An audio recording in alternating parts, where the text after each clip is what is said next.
اس کے قدموں کی آواز سے سلطنتیں کانپتی تھیں۔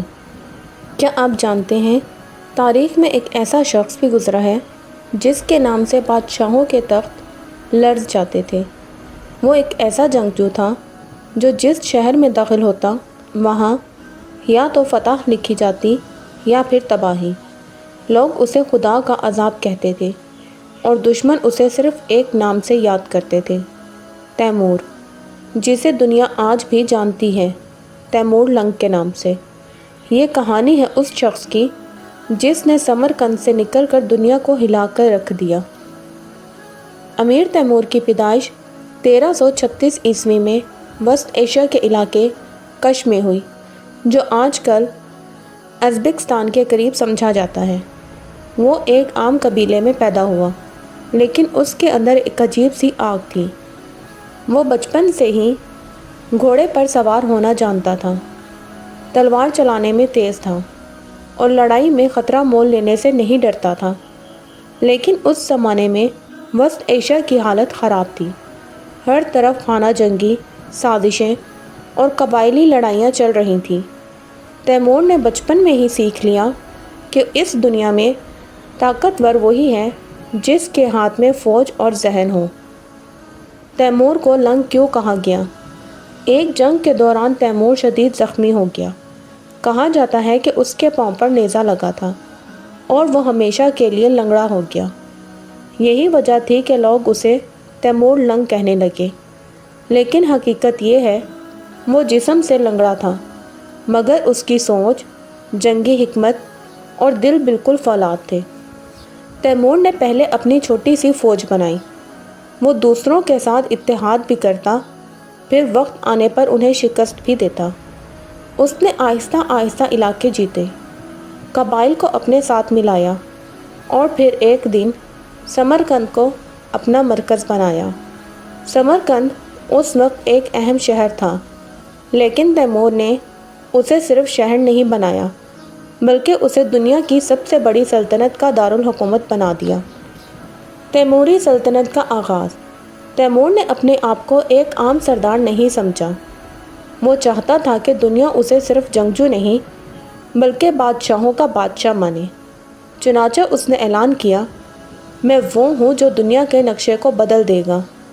اور پھر وہ نکلا اپنی تلوار اور فوج کے ساتھ دنیا کو فتح کرنے۔ تیمور کے حملے عام جنگ نہیں ہوتے تھے، یہ طوفان ہوتے تھے۔ پہلا حملہ ایران پر۔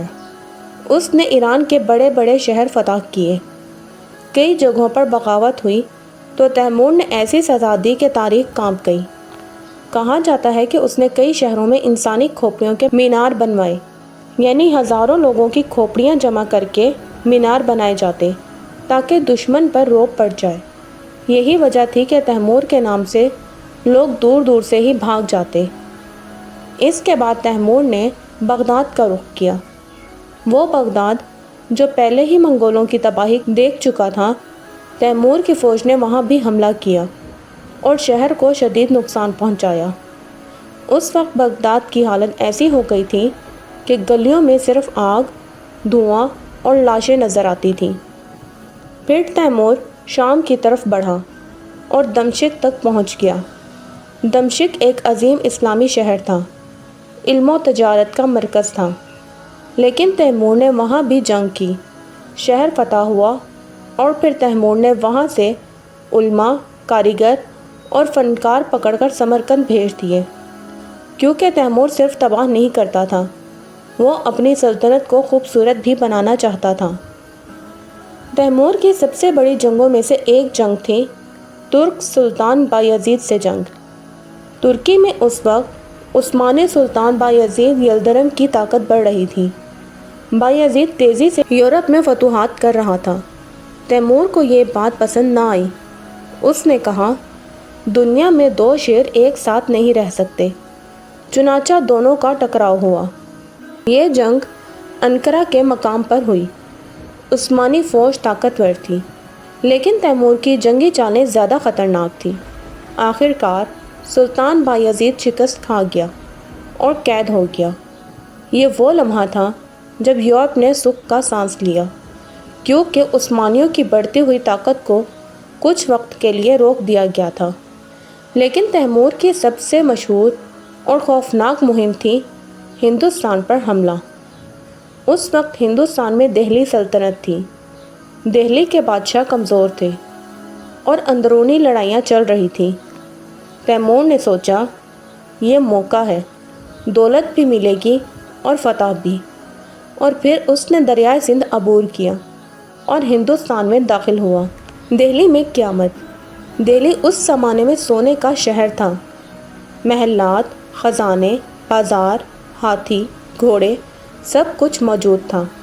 لیکن جیسے ہی تیمور کی فوج پہنچی، شہر میں خوف پھیل گیا۔ جنگ ہوئی اور تیمور نے دہلی فتح کر لیا۔ اس کے بعد جو ہوا وہ تاریخ کے سیاہ ترین واقعات میں شامل ہے۔ کہا جاتا ہے کہ تیمور کی فوج نے ہزاروں لوگوں کو قتل کیا، شہر کو آگ لگا دی، خزانے لوٹ لیے اور قیدیوں کو ساتھ لے گئی۔ دہلی کئی سال تک اس تباہی سے نہیں نکل سکا۔ یہ سچ ہے کہ تیمور کے حملے خون ریز تھے، لیکن ایک بات اور بھی ہے، وہ صرف تلوار والا انسان نہیں تھا، وہ بہترین منصوبہ ساز تھا، جنگی حکمت میں ماہر تھا اور اپنی سلطنت میں تعمیرات بھی کرواتا تھا۔ سمرقند میں اس نے عظیم مسجدیں بنوائی، مدرسے قائم کیے، باغات لگوائے اور اسے دنیا کا خوبصورت ترین شہر بنایا۔ اس لیے بعض لوگ کہتے ہیں کہ وہ تباہ بھی کرتا تھا اور تعمیر بھی۔ تیمور کا دل ابھی بھی مطمئن نہیں تھا۔ اس نے سوچا میں چین کو بھی فتح کروں گا۔ چنانچہ وہ ایک بہت بڑی فوج لے کر چین کی طرف روانہ ہوا، لیکن راستے میں سخت سردی اور بیماری نے اسے گھیر لیا۔ آخر کار 1405 میں تیمور کا انتقال ہو گیا اور یوں وہ شخص مر گیا جس سے دنیا کانپتی تھی۔ تیمور کے مرنے کے بعد اس کی سلطنت زیادہ دیر قائم نہ رہ سکی، کیونکہ اس کے وارث آپس میں لڑنے لگے۔ لیکن ایک بات ہمیشہ کے لیے رہ گئی، تیمور کا خوف۔ تیمور لنگ تاریخ کا وہ نام ہے جس نے دنیا کو بتایا کہ طاقت صرف فوج سے نہیں بلکہ ذہن اور حکمت سے بھی آتی ہے۔ وہ لنگڑا ضرور تھا، لیکن اس کے قدموں کی آواز سے سلطنتیں لرزتی تھیں، اور آج بھی تاریخ کے صفحات میں ایک سطر ہمیشہ لکھی رہتی ہے، جب تیمور چلتا تھا تو زمین کانپتی تھی۔ ایک سوال جو ہر شخص کے دل میں آتا ہے کہ وہ مشہور کیوں ہوا؟ امیر تیمور مشہور اس لیے ہوا کیونکہ اس نے چھوٹے قبیلے سے نکل کر ایک ایسی سلطنت بنائی جو ایران تک پھیل گئی، افغانستان تک پہنچی، عراق و شام میں داخل ہوئی، ترکی میں عثمانیوں کو شکست دی اور ہندوستان میں دہلی کو تہس نہس کر دیا۔ یہ وہ کام تھا جو اس وقت کے بڑے بڑے بادشاہ بھی نہیں کر سکتے تھے۔ امیر تیمور نے جنگ کو عام لڑائی نہیں بنایا، اس نے جنگ کو خوف کی نفسیات بنا دیا۔ اس کی جنگ کی حکمت عملی یہ تھی، دشمن پر ایسا خوف طاری کرو کہ وہ لڑے ہی نہیں، شہر فتح کرو تو باقی شہروں کو پیغام ملے، طاقت دکھاؤ تاکہ لوگ خود سر جھکا دیں۔ اسی لیے لوگ کہتے تھے تیمور کی فوج نہیں آتی، قیامت آتی ہے۔ یہ سب سے خوفناک بات ہے جو تیمور کے نام کے ساتھ جڑی ہے۔ جب کوئی شہر بغاوت کرتا یا مزاحمت کرتا تو تیمور ہزاروں لوگوں کو قتل کروا کر انسانی کھوپڑیوں کے مینار بنواتا تھا۔ یہ اس لیے کرتا تھا تاکہ دوسرے شہر یہ دیکھ کر خود ہی ہتھیار ڈال دیں۔ یہ ظلم تھا، لیکن اسی ظلم نے اسے خوفناک شہرت دی۔ تیمور کا سب سے مشہور حملہ ہندوستان پر تھا۔ 1398 میں اس نے دریائے سندھ پار کیا اور دہلی کی طرف بڑھا۔ دہلی اس وقت دولت کا خزانہ تھا، لیکن تیمور کے حملے نے دہلی کی تاریخ بدل دی۔ کہا جاتا ہے دہلی میں قتل عام ہوا، شہر کئی دن جلتا رہا، خزانے لوٹ لیے گئے، ہزاروں قیدی سمرقند لے جائے گئے۔ یہ حملہ اتنا خوفناک تھا کہ دہلی کئی سال تک سنبھل نہیں سکا۔ تیمور کی اصل طاقت تھی دماغ، جنگی چالیں، نفسیاتی دہشت، فوجی نظم و ضبط۔ اسی وجہ سے وہ دنیا کے چند بڑے فاتحوں میں شمار ہوتا ہے۔ امیر تیمور چنگیز خان کی نسل سے نہیں تھا، جبکہ اس زمانے میں حکومت کا حق زیادہ تر چنگیزی خاندان کو دیا جاتا تھا۔ اسی لیے تیمور نے ایک چال کھیلی۔ اس نے چنگیز خان کے خاندان میں شادی کر لی اور پھر خود کو کہا، میں چنگیز خان کے خون کا حصہ ہوں۔ اسی لیے وہ اپنے نام کے ساتھ گورکانی لکھواتا تھا، جس کا مطلب تھا خان کا داماد۔ یہ سیاسی ذہانت تھی تاکہ لوگ اسے جائز حکمران سمجھیں۔ یہ بات بہت دلچسپ ہے۔ تیمور جنگ کو تلوار کی جنگ نہیں سمجھتا تھا، وہ اسے شطرنج سمجھتا تھا۔ اس کے پاس جنگ کے نقشے ہوتے، وہ فوج کو ایسے چلاتا جیسے گھوڑا، وزیر، بادشاہ، پیادہ۔ اسی لیے اکثر بڑے بڑے جنرل اس کے سامنے ہار جاتے تھے۔ تیمور کے پاس ہر شہر میں اپنے جاسوس موجود ہوتے تھے۔ وہ حملہ کرنے سے پہلے جان لیتا تھا شہر میں کتنی فوج ہے، کتنا اناج ہے، کون سردار غدار بن سکتا ہے، کون سا راستہ کمزور ہے۔ یعنی دشمن کو پتہ بھی نہیں چلتا تھا اور تیمور پہلے سے سب تیار کر چکا ہوتا تھا۔ یہ بھی حیران کن حقیقت ہے، تیمور علماء اور قاضیوں کو بہت احترام دیتا تھا، لیکن صرف اس وقت جب وہ اس کے خلاف نہ بولے۔ اگر کوئی عالم اس کی مخالفت کرتا تو تیمور اسے سخت سزا دیتا۔ یعنی وہ دین کا احترام کرتا تھا، لیکن اپنی حکومت کے لیے۔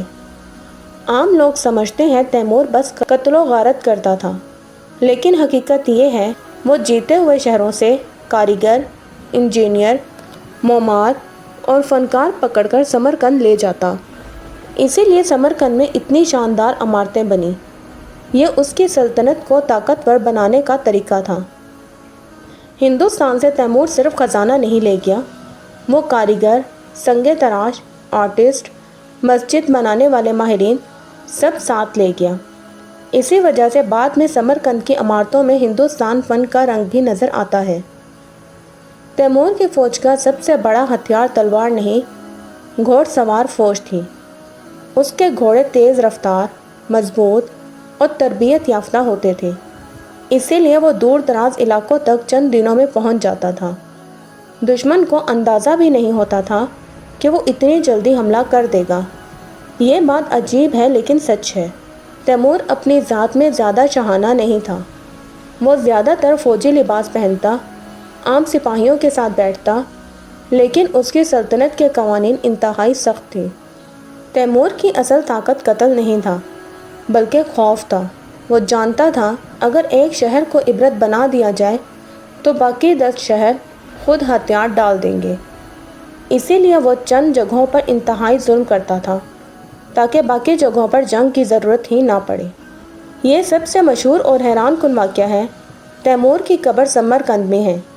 کہا جاتا تھا کہ قبر پر لکھا تھا، جو میری قبر کھولے گا اس پر ایسا جنگی طوفان آئے گا جو دنیا کو ہلا دے گا۔